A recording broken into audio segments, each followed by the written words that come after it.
이제부터 고구려, 백제, 신라 그리고 가야의 치열한 경쟁이 벌어집니다. 한반도의 주인은 누가 될까요?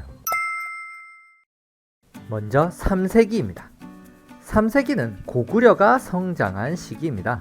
고구려는 한때 위나라의 침입을 받아서 함락되기도 하는데, 위기에 빠진 고구려는 중국의 혼란을 잘 이용해서 이를 극복합니다.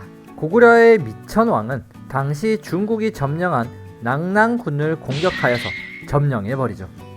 여기에 그치지 않고 고구려는 서쪽으로는 요동과 부여 지방까지 공격하면서 그 세력을 엄청나게 크게 만들죠. 4세기 고국 원왕 시절에 중국의 전연이 쳐들어오게 됩니다. 이로 인해 고구려는 수백만의 포로를 잃게 되고 위기에 빠지죠.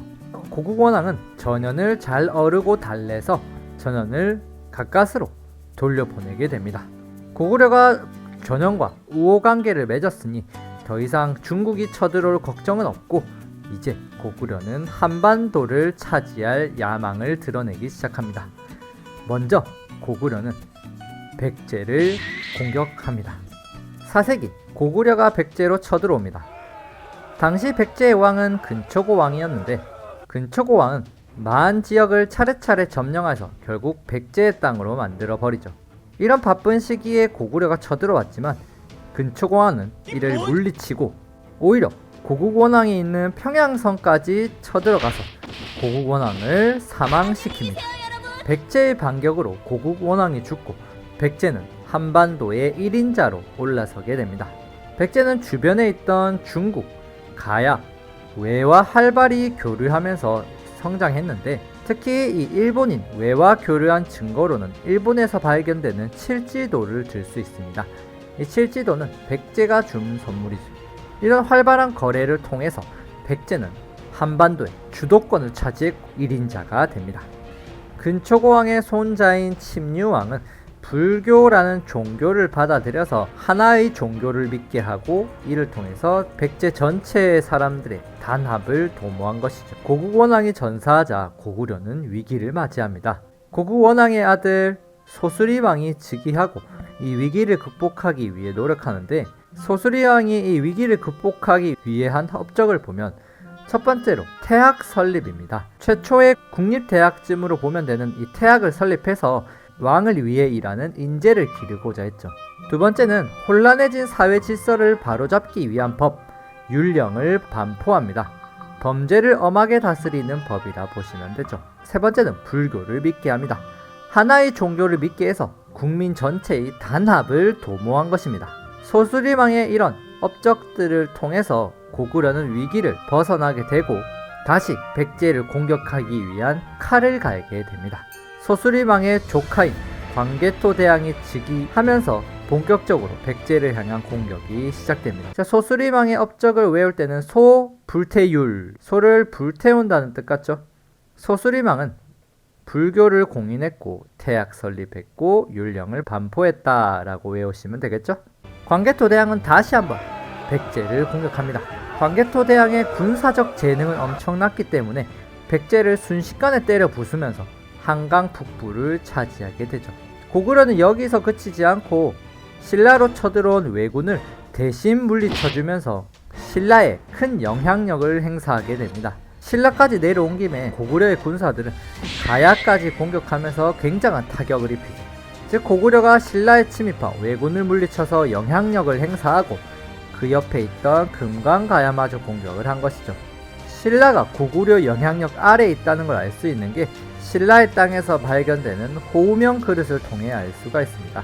이 호우명 그릇에는 광개토 대왕의 업적을 칭찬하는 글이 적혀있죠. 이를 통해서 당시 신라는 고구려의 영향 아래에 있었음을 알 수 있습니다.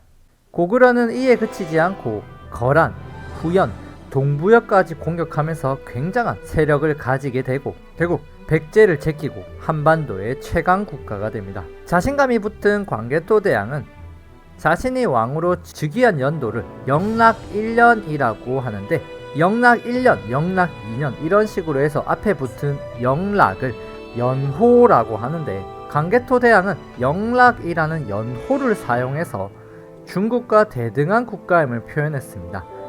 연호라는 것은 중국 황제만 사용했는데 자신도 쓴다는 것은 이 중국과 대등한 국가라는 자신감의 표현이라 할 수 있죠. 이렇게 5세기 고구려의 전성기라 할 수 있습니다. 5세기는 고구려의 시대인데 광개토대왕의 아들 장수왕은 수도를 즉시 국내성에서 평양성으로 천도합니다.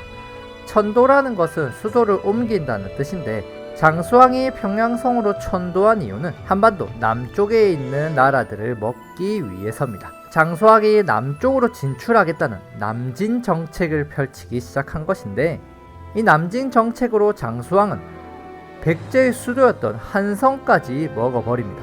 한성은 지금의 서울이 있는 곳인데 이 지역은 교통도 편리하고 농사 짓기도 좋은 굉장히 좋은 땅이었기 때문에 한반도에서 이 서울 지역을 먹는 자가 한반도의 승자라고 할 수 있습니다.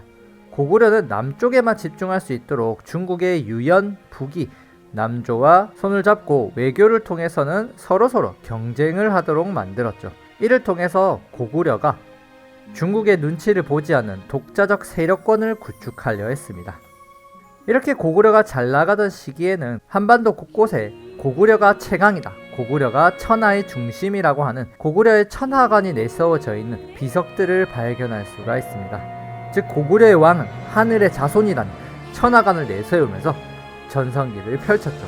자, 오늘 배운 것을 보시면 고구려부터 보면 3세기에는 미천왕이 고구려를 성장시키고 4세기에는 고구려원왕이 전쟁을 일으키다 사망하게 되죠. 그리고 위기에 빠진 고구려를 구한 인물이 소수림왕이고 이를 바탕으로 고구려의 전성기를 가져온 사람이 강개토 대왕과 장수왕입니다. 백제는 근초고왕 때 전성기를 가지고 침류왕은 불교를 전파해서 백제의 힘을 뭉치려고 했죠. 자, 고구려와 백제가 나왔는데 한 가지 나라가 안 나왔죠. 즉 신라입니다. 고구려와 백제가 박터지게 싸우던 중 신라는 아직 힘을 모으고 있었습니다. 신라 이야기는 다음 시간에 해보죠.